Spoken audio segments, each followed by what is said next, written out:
Bom, aqui está o capítulo 12, né? Ele faz aqui uma introdução que é a mesma. Ele vai procurar o entendimento do médium, do treinador, é a mesma coisa. Antes, um parágrafo antes dele começar a contar a história dele, eu vou fazer uma leitura do que o Monteiro vai dizer para André Luiz, né? Para as pessoas que estudam, é bom que elas leiam tudo. Isso aqui é só uma referência, tá? Vamos lá. Aí ele vai dizer que indagou, né, para consolidar o conhecimento dele. Aí o Monteiro vai responder. É a multiplicidade de fenômenos e as singularidades mediúnicas reservam surpresas de vulto a qualquer doutrinador que possua mais raciocínios na cabeça que sentimentos no coração. Em todos os tempos, o vício intelectual pode desviar qualquer trabalhador mais entusiasta que sincero. E foi o que me aconteceu. É a mesma informação que deu o Bellarmine. Ele despreza o raciocínio. Kardec alimenta isso. Os espíritos alimentam isso. São Luís, Erasto. Eles alimentam isso. Questione. Use a razão, use o bom senso, a lógica. Isso é um princípio da coletividade do ensino dos espíritos, que é o espiritismo. Sem isso não se faz espiritismo, não se aceita. E aqui ele incentiva o desprezo desses princípios. Até parece que as três personagens são uma só aqui. Parece que é um tratamento da mesma coisa. Quando você lê o livro de maneira mais acentuada, mais devagar, você percebe isso. Mas vamos lá. Depois de ligeira pausa, prosseguiu. Não é preciso esclarecer que também parte de nosso lar. Noutros tempos, a missão do entendimento espiritual não ia para estimular fenômenos, mas para colaborar à iluminação de companheiros encarnados e desencarnados. Essa iluminação é que eu não consigo entender. O espírito encarnar para iluminar. No trabalho mediúnico ele não faz isso. A mediunidade não entra em espiritismo nessa questão de elevação espiritual. Isso é fato. Isso é fato. Basta estudar aqui e vai ver que não é assim. Principalmente o livro Céu e Inferno. Então, eu não estou entendendo isso. O serviço era imenso. Nosso amigo Ferreira pode dar testemunho porquanto partimos quase juntos. Recebi todo o auxílio para iniciar minha grande tarefa e intraduzível alegria me dominava o espírito no desdobramento nos primeiros serviços. Minha mãe, que se convertera em minha devotada orientadora, não cabia em si de contente. Enorme entusiasmo instalava no meu espírito. Sob meu controle direto, estavam alguns médiuns de efeitos físicos, além de outros consagrados à psicografia e à incorporação. E tamanha era o fascínio que o comércio com o invisível exercia sobre mim, que me distraí completamente quanto à essência moral da doutrina. Qual que é a essência moral da doutrina? O que ensina o Espiritismo? O que ensina Jesus? Não está falando das leis de Deus, das leis naturais? O Espiritismo não ensina as leis naturais? Mostra o mundo espiritual e a consequência que você tem quando não está longe das leis de Deus no mundo e perto delas.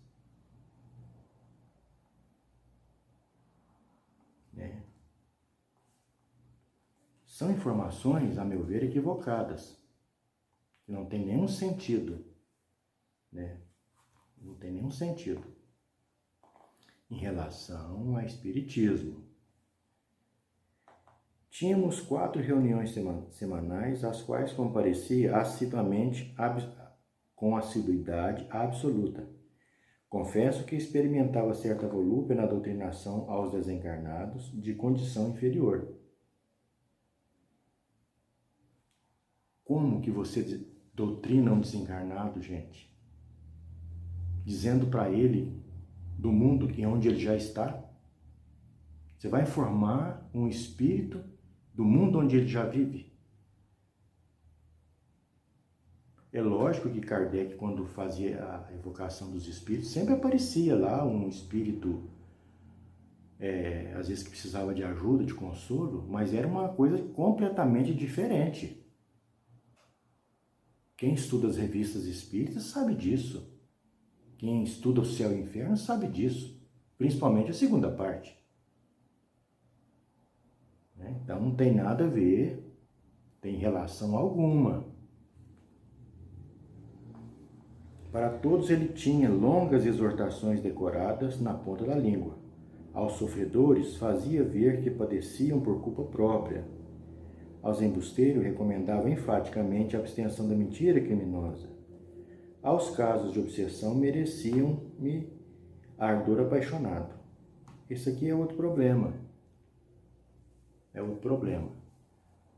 Porque entende-se hoje, né, nesse movimento espírita brasileiro, que o espírito obsessor é só em médiuns. Todo obsessor ele só chega perto de médium, para dominar o médium.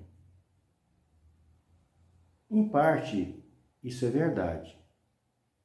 Mas nós estamos constantemente entrando em relação com os espíritos. Eles nos influenciam o tempo todo. Quando Kardec fala de obsessão na codificação, era de médiuns que recebiam comunicações. Sujeito, qualquer desviozinho é obsessão. Não é obsessão. O que tem ali é um espírito encarnado que é inferior. Tem que haver essa separação. Da obsessão no livro dos médiuns, explica perfeitamente o que eu estou dizendo. Muito melhor, lógico. Então, você doutrinar espírito obsessor, vai lá ver o que é obsessão. É quando um espírito coloca na sua cabeça um pensamento persistente. Eu quero escrever agora. Vou escrever. Aí agora começa a escrever. Ele dá margem a esse tipo de espírito. Aí torna-se uma obsessão. Isso evolui para fascinação, possessão. É um dos casos, acho que um pouco raro, mas tem. Né? Tem que estudar. Estimava enfrentar obsessores cruéis para reduzi-los a zero no campo da argumentação pesada. Outra característica que me assinalava a ação firme era a dominação que pretendia exercer sobre alguns pobres sacerdotes católicos, romanos desencarnados em situação de ignorância das verdades divinas. Olha aqui, verdade divina. Qual que é essa verdade divina? Não tem no mundo dos espíritos sacerdote católico. Isso não existe. O sacerdote católico, ele desencarna, ele pode ter as ideias dele católicas, mas ele não é mais sacerdote. Ele é espírito. Espírito. E eu sou negro.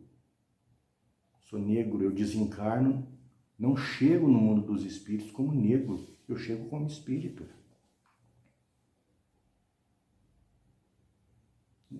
Médico, qualquer profissão, camarada desencarnou, ele é espírito, ele não exerce mais profissão em lugar algum na erraticidade, porque não tem. A profissão é da personalidade terrena. Né? Mas há que se estudar para entender isso.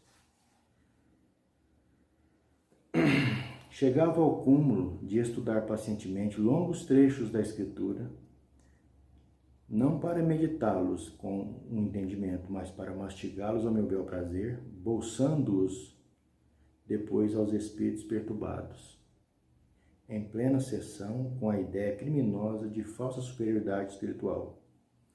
O apego às manifestações exteriores desorientou-me por completo. Acendia luzes para os outros, preferindo, porém, os caminhos escuros e esquecendo a mim mesmo. Somente aqui, de volta, pude verificar a extensão de minha cegueira. Por vezes, após longa doutrinação sobre uma paciência, impondo pesadíssimas obrigações aos desencarnados, abri as janelas do grupo de nossas atividades doutrinárias para descompor as crianças que brincavam inocentemente à rua. Concitava os perturbados invisíveis a conversar em serenidade, para, daí a instantes, repreender senhoras humildes presentes à reunião, quando não podiam conter o pranto de um pequenino enfermo. Isso quanto às mínimas coisas, porque, no meu estabelecimento comercial, minhas atitudes eram irreflexíveis. Raro o mês que não mandasse promissórios no protesto público. Lembro-me de alguns varejistas menos felizes que me rogavam prazo, desculpas, proteção. Nada me demovia, porém. Os advogados conheciam minha deliberação implacável. Passava os dias no escritório estudando a melhor maneira de perseguir os clientes em atraso entre preocupações e observações, nem sempre muito retas, e à noite ia ensinar amor aos semelhantes, a paciência e a doçura exaltando o sofrimento e a luta com a estrada bendita, preparação para Deus. Olha, ensinar amor aos semelhantes que se ensina, o que deveria se ensinar no centro espírita é espiritismo, que fala da vida futura. O amor, ele vem com o conhecimento das leis de Deus, ele está pautado, fundamentado, alicerçado nas leis de Deus.